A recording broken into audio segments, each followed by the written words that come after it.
మలి సర్కార్ అప్పనంగా అమ్మాలని చూస్తున్న 400 ఎకరాల భూమి హైదరాబాద్ సెంట్రల్ యూనివర్సిటీది. దాన్ని అమ్మనే అమ్మొద్దు అని విద్యార్థులంతా రాత్రి పగలు ఓర్పాటు లేకుండా పోరాటం చేస్తుంటే ఆ భూమి ఎక్కడిదో ఎక్కడి నుంచి వచ్చిందో దాని గురించి పోరాటం చేస్తున్న వాళ్ళు కూడా ఎవరో మంత్రులు చెప్తున్నారయ్యా.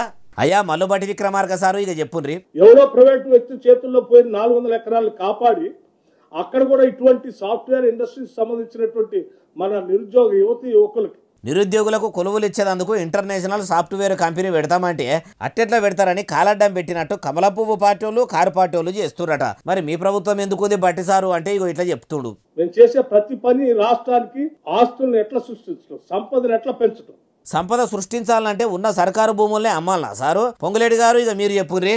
విద్యార్థుల ముసుగులో ఏవైతే గత ప్రభుత్వ పెద్దలు రెచ్చగొట్టి పేమెంట్ టీమును పంపించి అరాచకాన్ని సృష్టించే ఈ ప్రభుత్వం ఉపేక్షించలేదు కూడా.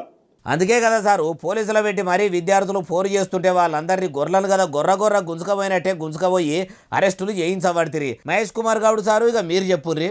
హైదరాబాద్ సెంట్రల్ యూనివర్సిటీకి సంబంధించి ఒక బిట్లోని భూమిని ఐఎంజీ భరత్ అనే సంస్థకి 20 సంవత్సరాల క్రితం నేను కూడా చంద్రబాబు గారి హయాంలో ప్రభుత్వం కేటాయించింది. ఇన్నరా కాంగ్రెస్ మంత్రులు లీడర్ల ముచ్చటిట్లున్నది. ప్రజల కోసము విద్యార్థుల పానాల గురించి ఆలోచించటోళ్లే అయితే కాంగ్రెస్ వాళ్ళు అడవిని అట్లనే ఉంచటోళ్ళు. అట్లా ఉంచుతలేరంటే జనం ఏమైనా మాకు అవసరం లేదు అన్నట్టే ఉన్నారు కదా అంటున్నారు ఈ ముచ్చటిన్నోళ్ళు.